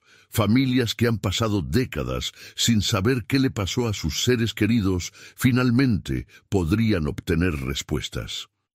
Era un consuelo frío para Patricia, cuya hermana acababa de ser asesinada. Pero al menos el sacrificio de Camila y Sebastián no había sido en vano. Habían descubierto una verdad que había estado enterrada por 44 años. Los días siguientes fueron un torbellino de actividad mediática. La historia explotó en las noticias nacionales. Una investigación amateur que descubre documentos de la dictadura lleva a un doble asesinato en el presente y a la reapertura de casos de desaparecidos de hace décadas. Periodistas de Santiago, Concepción, incluso de medios internacionales, descendieron sobre Constitución. Javiera se convirtió en una especie de celebridad involuntaria. La estudiante que encontró la cámara que destapó todo. Rechazó la mayoría de las solicitudes de entrevistas, abrumada por la atención. Patricia, por su parte, canalizó su dolor en activismo, contactando a otras familias de desaparecidos, organizando vigilias, exigiendo investigaciones más profundas. El funeral de Camila y Sebastián se realizó 2 semanas después, cuando los forenses finalmente liberaron los cuerpos. Fue una ceremonia pequeña, pero intensamente emotiva. Javiera asistió, sintiéndose conectada a estas 2 personas que nunca conoció en vida, pero cuyas muertes había ayudado a resolver. Después del funeral, Patricia le entregó algo, un sobre cerrado. «Esto es para ti», dijo. Lo encontraron entre las pertenencias de Camila en su hotel. Es una carta que escribió la noche antes de ir a la casa Muñoz, como si hubiera sabido que algo podía salir mal. Javiera abrió el sobre esa noche en la privacidad de su departamento en Talca, al cual finalmente había regresado. La carta estaba escrita en letra cursiva elegante. Para quien encuentre esto, si estás leyendo esta carta, probablemente significa que algo salió mal en mi investigación. Quiero que sepas por qué lo hice. No fue por gloria, ni por dinero, ni siquiera por un libro que tal vez nunca escribiré. Fue porque creo que las víctimas merecen ser recordadas, que las verdades merecen ser dichas, que los secretos enterrados siempre encuentran la forma de salir a la luz. Mi novio Sebastián piensa que soy obsesiva, y tal vez tiene razón, pero algunos de nosotros tenemos que ser obsesivos con la verdad, o la historia se reescribe en silencio. Si algo me pasa, por favor asegúrate de que la historia se cuente. Los nombres en esos documentos son personas reales que vivieron, amaron y desaparecieron. Merecen más que el olvido. Camila Valenzuela. Javiera leyó la carta 3 veces, lágrimas corriendo por sus mejillas. Luego la guardó cuidadosamente en una caja junto con las fotografías originales de la cámara, evidencia que había sido devuelta después de ser procesada legalmente, y la guardó en el lugar más seguro que tenía. Pasaron meses. El caso judicial contra Bernardo Retamal avanzó lentamente a través del sistema legal chileno. Javiera terminó su semestre de pedagogía, dio sus exámenes y comenzó a considerar cambiar su área de estudio a periodismo investigativo o historia. Algo había cambiado en ella después de todo esto. Ya no quería solo enseñar contenido predeterminado a niños, quería descubrir verdades ocultas. En marzo del 2002, el equipo forense que había estado excavando en los alrededores de la antigua comisaría de Carabineros de Constitución, el edificio que había colapsado en el terremoto del 2010, pero cuyo sótano aún era accesible, encontró restos humanos. 8 cuerpos, enterrados en fosas sin marcar, en lo que había sido el sótano del edificio. Análisis posteriores los identificaron como 6 de las 23 personas listadas en los documentos de Héctor Muñoz. Fue un descubrimiento agridulce. Por un lado, familias que habían pasado décadas sin saber finalmente obtuvieron cierre. Pudieron enterrar a sus seres queridos, pudieron llorar apropiadamente. Por otro lado, la confirmación física de los asesinatos trajo una renovación del dolor, un recordatorio visceral de la brutalidad de ese periodo. El gobierno, bajo presión de organizaciones de derechos humanos y la cobertura mediática intensiva, estableció una comisión especial para investigar no solo estos casos específicos, sino todos los casos similares a lo largo del país. Desapariciones que nunca fueron oficialmente documentadas, víctimas que cayeron en las grietas de la historia.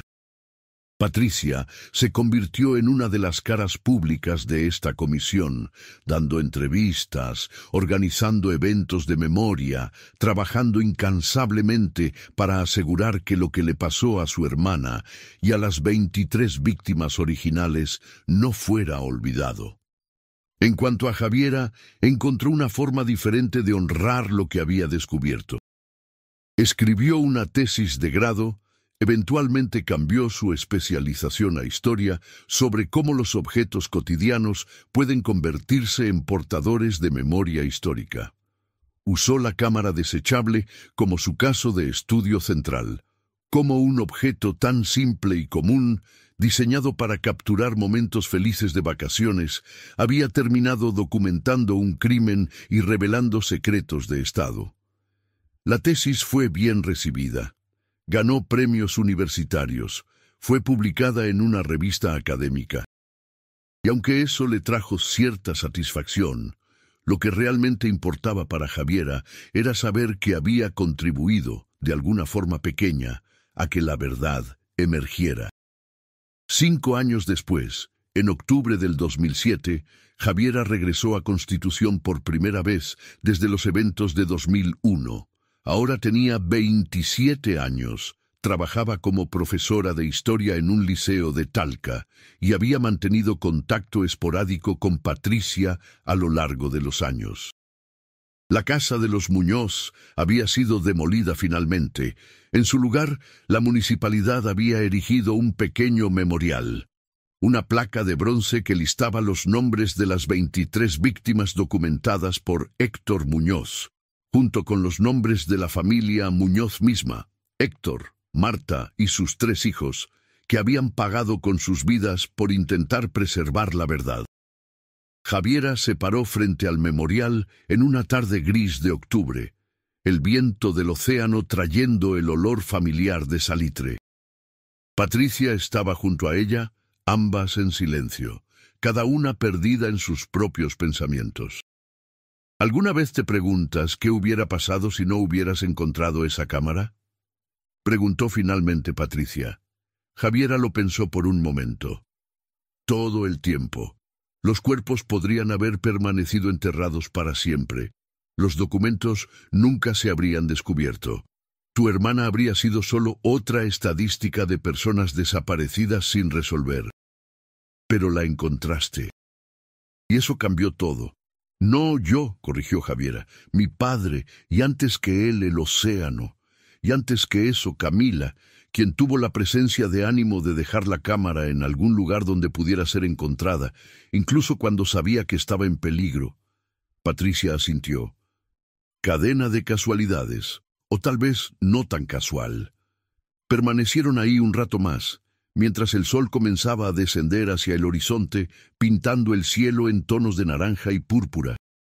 Finalmente se dieron vuelta para irse, caminando de regreso por el sendero que las llevaría al camino principal. Mientras caminaban, Javiera pensó en todas las historias que mientras caminaban. Javiera pensó en todas las historias que nunca serían contadas, en todas las cámaras perdidas cuyas fotografías nunca serían reveladas, en todos los secretos que permanecerían enterrados para siempre. Pero también pensó en las que sí salieron a la luz, y en cómo a veces el universo conspira de formas extrañas para que la verdad encuentre su camino. ¿Sabes qué es lo más inquietante de todo esto?, dijo Patricia de repente, rompiendo el silencio. Bernardo Retamal nunca mostró remordimiento, ni una vez durante el juicio. Era cierto. Javiera había asistido a varias sesiones del juicio, observando desde la galería pública mientras los abogados presentaban evidencia, mientras testigos declaraban, mientras la fiscalía reconstruía meticulosamente los eventos de aquella noche de septiembre. Bernardo se había sentado impasible durante todo el proceso, su rostro una máscara de indiferencia. Creo que genuinamente cree que estaba protegiendo el honor de su padre, dijo Javiera. En su mente retorcida, matar a Camila y Sebastián no fue asesinato, fue defensa de su familia, de su legado. Eso lo hace aún peor, murmuró Patricia. Al menos un asesino que siente culpa tiene algún vestigio de humanidad. Pero alguien que mata sin remordimiento, que duerme tranquilo después, no terminó la frase, no necesitaba hacerlo. Llegaron al camino principal donde Patricia había estacionado su auto, un Nissan pequeño que había comprado con dinero de un fondo de compensación para familias de víctimas. Antes de separarse, Patricia abrazó a Javiera con fuerza. «Gracias», susurró, «por no rendirte, por ayudarme a encontrar a Camila, por asegurarte de que su muerte tuviera significado». Javiera devolvió el abrazo. Ella hizo el trabajo duro. Nosotras solo terminamos lo que empezó. Se separaron con la promesa de mantenerse en contacto, aunque ambas sabían que sus vidas estaban tomando caminos diferentes. Patricia se había mudado a Santiago. Trabajaba para una ONG de derechos humanos. Dedicaba su vida a buscar justicia para otras víctimas. Javiera permanecía en Talca, enseñando historia a adolescentes, intentando inculcarles la importancia de recordar, de cuestionar, de nunca aceptar las narrativas oficiales sin examinarlas críticamente. Mientras veía el auto de Patricia alejarse por el camino costero, Javiera sintió una presencia a su lado. Se volteó y vio a don Ernesto, el viejo librero, que había salido de su tienda y se acercaba lentamente apoyándose en un bastón que no había necesitado 5 años atrás. «Javierita», saludó con su voz ronca. «Escuché que habías vuelto al pueblo». «Solo por el día, don Ernesto. Vine a ver el memorial». El anciano asintió, mirando en la dirección del sendero que llevaba hacia donde había estado la casa de los Muñoz. «Es bueno que lo hayan puesto. Es bueno que se recuerde. Hay demasiadas cosas en este país que la gente preferiría olvidar». «¿Usted conoció a la familia Muñoz antes de que desaparecieran?» Don Ernesto guardó silencio por un largo momento, sus ojos nublados por cataratas mirando hacia un pasado que solo él podía ver. «Conocí a Héctor. Venía a mi librería a veces, compraba periódicos, ocasionalmente algún libro. Era un hombre callado, trabajador. Los últimos meses antes de desaparecer estaba diferente. Nervioso, asustado, diría yo. ¿Le contó algo sobre lo que había encontrado? No directamente. Pero una vez, debe haber sido en junio del 77, entró a la librería y me preguntó si guardaba cosas en custodia para la gente. Le dije que no era un banco, que era solo una librería. Él asintió, parecía decepcionado. Luego me preguntó que si alguien tuviera algo importante, algo que no podía dejar en su casa, ¿dónde lo guardaría? Javiera sintió que su pulso se aceleraba. ¿Qué le respondió? Le dije que dependía de qué fuera. Dinero, documentos legales, cosas de valor. Esas cosas iban a la caja fuerte del banco. Pero objetos, recuerdos, cosas personales. Le dije que yo solía esconder cosas importantes en libros.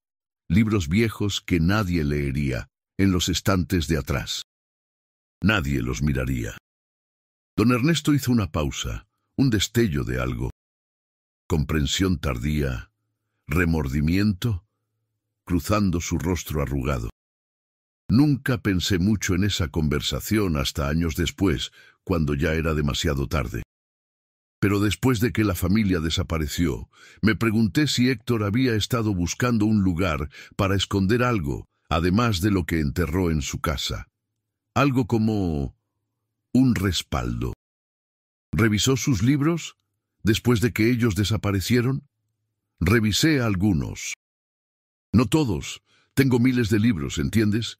Pero los que revisé no tenían nada y eventualmente me convencí de que solo había sido una conversación casual, que no significaba nada especial. Pero ahora, después de todo lo que había salido a la luz, ambos se preguntaban si realmente no había significado nada. ¿Puedo revisar su librería?, preguntó Javiera. Los libros viejos que nadie lee. Don Ernesto la miró con expresión indescifrable. Han pasado 30 años, niña. Si hubiera algo, ya se habría caído, se habría dañado, habría desaparecido. Además, ¿qué más podría haber? Ya encontraron los documentos principales en la caja enterrada. Tal vez nada, admitió Javiera. Pero me quedaría más tranquila si al menos lo intentáramos. El librero suspiró, pero asintió. Está bien, pero tendrás que hacer el trabajo. Mis rodillas ya no me permiten agacharme a revisar estantes bajos, y mi vista está muy débil para leer letra pequeña. Pasaron el resto de la tarde en la librería. Don Ernesto señaló las secciones que contenían los libros más viejos, tomos polvorientos de historia, enciclopedias desactualizadas de los años 50, novelas clásicas con páginas amarillentas. Javiera los revisó metódicamente, sacando cada libro, hojeando sus páginas, buscando cualquier cosa insertada entre ellas. Encontró de todo menos lo que buscaba. Recibos viejos, usados como marcadores, flores prensadas de décadas atrás, fotografías olvidadas de personas que nadie recordaba ya, notas de amor de romances hace tiempo terminados.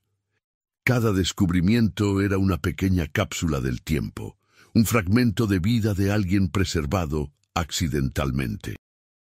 Estaba a punto de rendirse, había revisado cientos de libros durante horas, cuando sus dedos tocaron algo diferente dentro de un tomo viejo de Historia de Chile, de Francisco Antonio Encina, volumen 15. No era papel, era algo más rígido, plástico. Lo extrajo con cuidado. Era una bolsa Ziploc pequeña, amarillenta por el tiempo, sellada. Dentro había un rollo de película fotográfica, no una cámara desechable moderna, sino un rollo antiguo de 35 milímetros y una nota escrita en papel ahora frágil y descolorido. Con manos temblorosas, Javiera desdobló la nota. La caligrafía era pulcra pero apresurada. Si alguien encuentra esto, por favor revele esta película. Contiene fotografías de los documentos que encontré. Son copias de las copias que enterré en mi propiedad, por si algo me pasa. Los nombres deben ser conocidos. La verdad debe salir. No dejen que mueran en el olvido. Héctor Muñoz, 5 de julio de 1977. Javiera miró a don Ernesto, quien se había acercado con dificultad al escuchar su exclamación ahogada. El anciano leyó la nota con sus lentes de aumento, y cuando terminó, lágrimas corrían por sus mejillas arrugadas. 30 años, susurró. Estuvo aquí 30 años, y yo nunca lo supe. Pude haber ayudado, pude haber revelado esto cuando todavía importaba, cuando la gente todavía recordaba. Todavía importa, dijo Javiera firmemente, y la gente todavía recuerda. ¿Don Ernesto me permite llevar esto para revelarlo? El librero asintió, incapaz de hablar. El problema era que el rollo tenía 30 años. Las películas fotográficas se deterioran con el tiempo. Los colores se desvanecen, las imágenes se vuelven borrosas, los químicos se degradan. Las posibilidades de que las fotografías fueran todavía recuperables eran escasas. Javiera contactó a un especialista en restauración fotográfica en Santiago, un hombre llamado Marcelo Soto, que había trabajado en la recuperación de archivos históricos para el Museo de la Memoria. Soto aceptó intentarlo, pero fue honesto sobre las probabilidades. Si el rollo fue sellado herméticamente y guardado en condiciones relativamente estables, sin humedad extrema, sin fluctuaciones dramáticas de temperatura, hay una pequeña posibilidad, explicó por teléfono. Pero después de 30 años, no puedo prometer nada. Javiera le envió el rollo por correo certificado, cada día de espera sintiendo como una eternidad. 2 semanas después, Soto la llamó.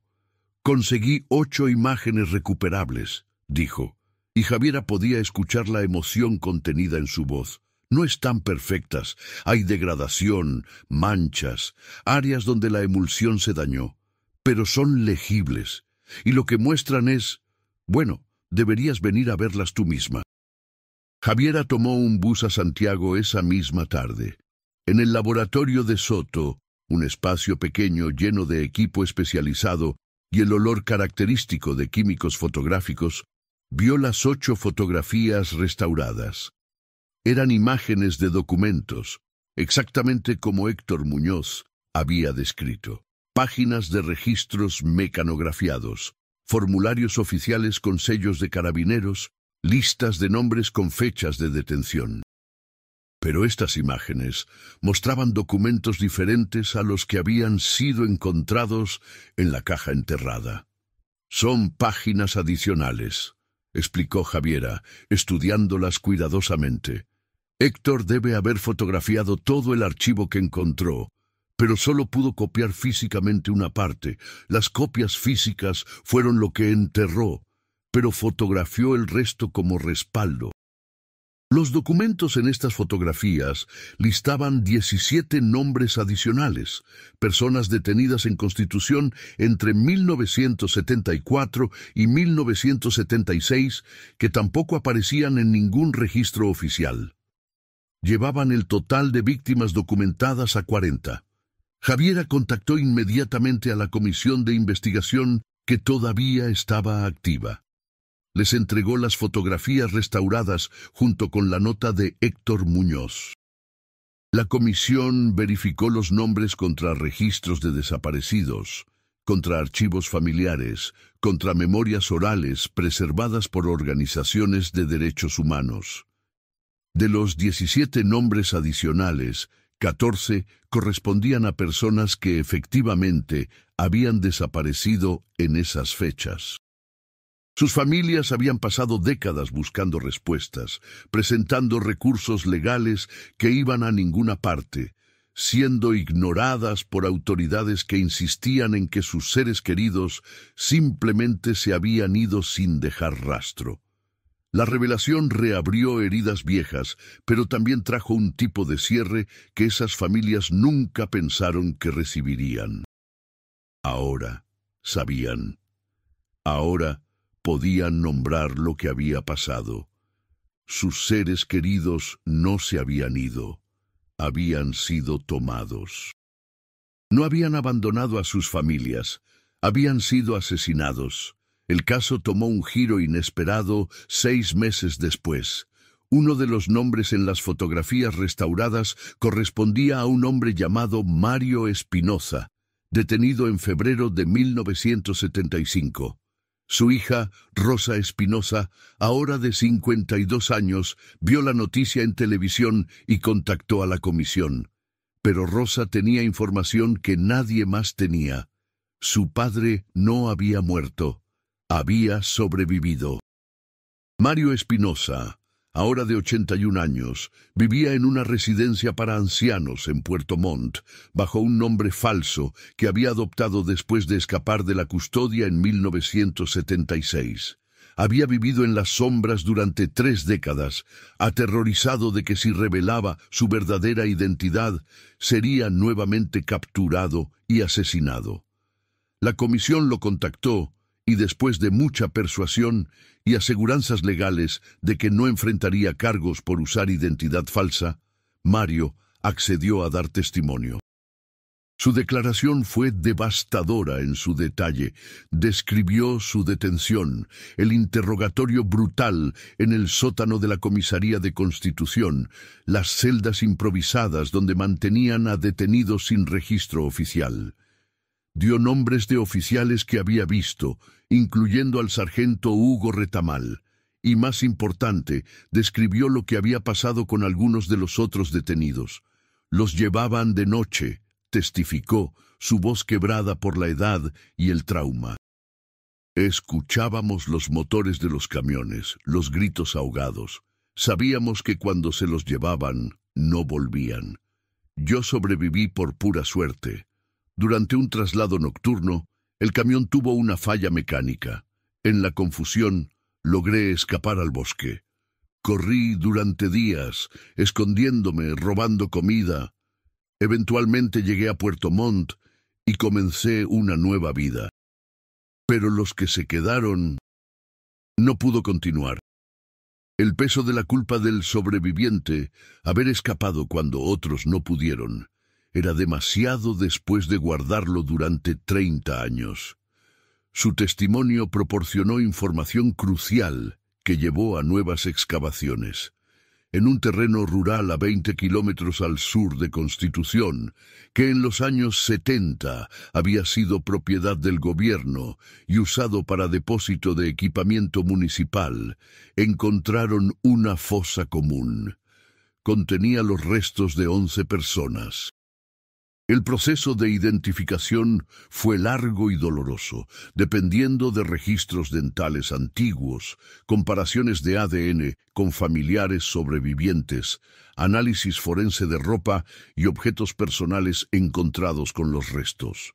Pero eventualmente, 9 de los 11 fueron identificados positivamente. Todos eran nombres de las listas de Héctor Muñoz.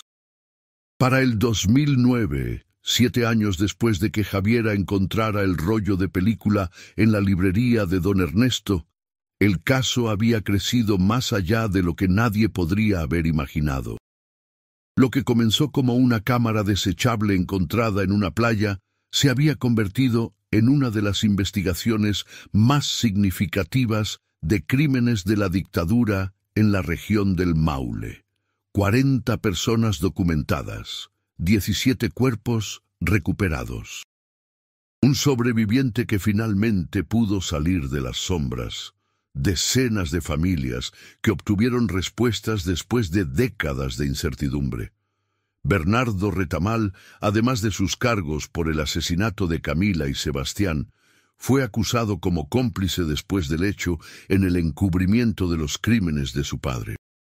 Su empresa de construcción fue investigada y se descubrió que había ganado contratos municipales durante años, posiblemente como pago silencioso por mantener secretos enterrados, literalmente.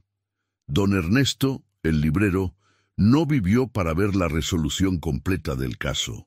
Murió pacíficamente en su sueño en marzo del 2008, pero antes de morir le dijo a Javiera algo que ella nunca olvidaría. Pasé 30 años con esa respuesta en mi librería sin saberlo. 30 años en que pude haber hecho una diferencia, pero ahora veo que tal vez las cosas pasan cuando deben pasar. Si ese rollo se hubiera revelado en el 77, probablemente habría sido confiscado, destruido. Héctor y su familia habrían muerto por nada, pero al permanecer oculto hasta ahora, hasta que el país estaba listo para enfrentar estas verdades, tal vez su sacrificio finalmente tuvo el significado que él quería. Javiera nunca supo si creer en ese tipo de destino ordenado, pero encontraba consuelo en la idea. En febrero del 2010, Chile fue golpeado por uno de los terremotos más devastadores de su historia. El terremoto de 8,8 grados, seguido por un tsunami, destruyó comunidades enteras a lo largo de la costa. Constitución fue una de las áreas más afectadas. El tsunami arrasó el centro del pueblo, matando a docenas de personas, destruyendo negocios, hogares, infraestructura. La librería de don Ernesto, que había sobrevivido al terremoto de 1960, no sobrevivió a este. Fue completamente destruida por las aguas, miles de libros, décadas de historia y memoria, perdidos para siempre. Cuando Javiera visitó los escombros semanas después, buscando entre los restos en un esfuerzo fútil por salvar algo, encontró solo fragmentos, páginas sueltas pegadas al barro, cubiertas de libros sin sus páginas, estantes rotos convertidos en leña. Todo lo que había sido el santuario de conocimiento de don Ernesto había desaparecido, pero el memorial a las víctimas documentadas por Héctor Muñoz había sobrevivido. Estaba en terreno más alto, lejos del alcance del tsunami. La placa de bronce estaba abollada, sucia, pero intacta. Los nombres todavía eran legibles. Javiera se arrodilló frente al memorial y lloró. Por don Ernesto, por Camila y Sebastián, por Héctor Muñoz y su familia, por las 40 víctimas cuyos nombres estaban grabados en bronce y piedra, por todos los que habían sido silenciados y olvidados. Pero también sintió algo más, determinación. Los libros de don Ernesto habían desaparecido, pero las verdades que habían ayudado a preservar sobrevivirían. Estaban en registros oficiales ahora, en archivos digitales, en la memoria colectiva de las familias que finalmente sabían qué había pasado con sus seres queridos. Hoy, en 2025, Javiera Cifuentes tiene 45 años. Es profesora de historia en la Universidad de Talca, especializada en memoria histórica y derechos humanos. Ha publicado 3 libros sobre el tema, incluyendo uno específicamente sobre el caso de Héctor Muñoz y las fotografías que revelaron secretos enterrados. La cámara desechable original, la Kodak amarilla y verde agua que su padre encontró en la playa ese martes de octubre de 2001, está ahora en exhibición permanente en el Museo de la Memoria y los Derechos Humanos en Santiago. Junto a ella están las fotografías que contenía, ampliadas y enmarcadas, cada una con texto explicativo que cuenta la historia completa. Patricia Valenzuela, ahora de 50 años, es directora de una fundación que lleva el nombre de su hermana, Fundación Camila Valenzuela por la Verdad y la Justicia. La fundación ayuda a familias de desaparecidos a navegar el sistema legal, financia investigaciones forenses y presiona por políticas de memoria histórica más robustas. El caso de Bernardo Retamal estableció precedente legal importante en Chile. Fue uno de los primeros casos donde alguien fue condenado no por cometer directamente crímenes de la dictadura, sino por asesinar para encubrirlos. Está cumpliendo una sentencia de 40 años sin posibilidad de libertad condicional. De las 40 víctimas documentadas en los registros de Héctor Muñoz, los restos de 23 han sido eventualmente recuperados y entregados a sus familias para entierro apropiado. Los otros 17 permanecen desaparecidos, pero sus nombres son conocidos, sus historias son recordadas. Cada año, el 22 de octubre, el aniversario de la fecha y hora que aparecía en el título de las fotografías de la cámara, se realiza una ceremonia en el Memorial de Constitución. Familias de las víctimas vienen de todo Chile, se leen los nombres, se cuentan las historias, se encienden velas. Javiera asiste cada año sin falta. A veces lleva a sus estudiantes, usando la ceremonia como una lección viva sobre por qué la memoria histórica importa. ¿Por qué las sociedades deben enfrentar sus pasados oscuros en lugar de enterrarlos? En la ceremonia del 2024, una mujer joven se acercó a Javiera después de que terminaron los discursos. Tenía unos 20 años, rostro serio, ojos determinados. Profesora Cifuentes, dijo, soy estudiante de periodismo en la Universidad de Chile. Quiero hacer mi tesis sobre casos sin resolver de la dictadura, como el que usted ayudó a descubrir. ¿Podría darme algún consejo? Javiera sonrió, viendo algo de sí misma hace 23 años en esa joven. El mejor consejo que puedo darte es que prestes atención a las cosas pequeñas. Las grandes verdades a menudo están escondidas en objetos cotidianos. Una cámara perdida, un libro viejo, una conversación olvidada. Mantén los ojos abiertos. Escucha las historias que la gente asume que no importan y nunca aceptes que algo debe permanecer enterrado solo porque ha estado enterrado por mucho tiempo. La joven asintió, tomando notas en su teléfono. Luego preguntó, ¿qué fue lo más importante que aprendió de toda esta experiencia? Javiera lo pensó por un momento, mirando hacia el memorial donde los nombres brillaban bajo el sol de la tarde. Aprendí que la verdad tiene peso físico. Puede ser enterrada, escondida, suprimida, pero siempre quiere salir a la superficie. Y si estás dispuesta a cavar, si estás dispuesta a buscar en los lugares olvidados, si estás dispuesta a escuchar a los que ya no tienen voz, la verdad te encontrará. O tú la encontrarás a ella. Al final, es lo mismo. Esa noche, de regreso en su casa en Talca, Javiera abrió la caja donde guardaba sus objetos más preciados. Dentro estaban las copias de las fotografías originales de la cámara, la carta de Camila, la nota de Héctor Muñoz que había estado escondida con el rollo de película, y algo más que pocos sabían que tenía. La libreta original de Héctor Muñoz, la que había sido encontrada en la caja metálica enterrada. Las autoridades se la habían devuelto años después, una vez que ya no era necesaria como evidencia.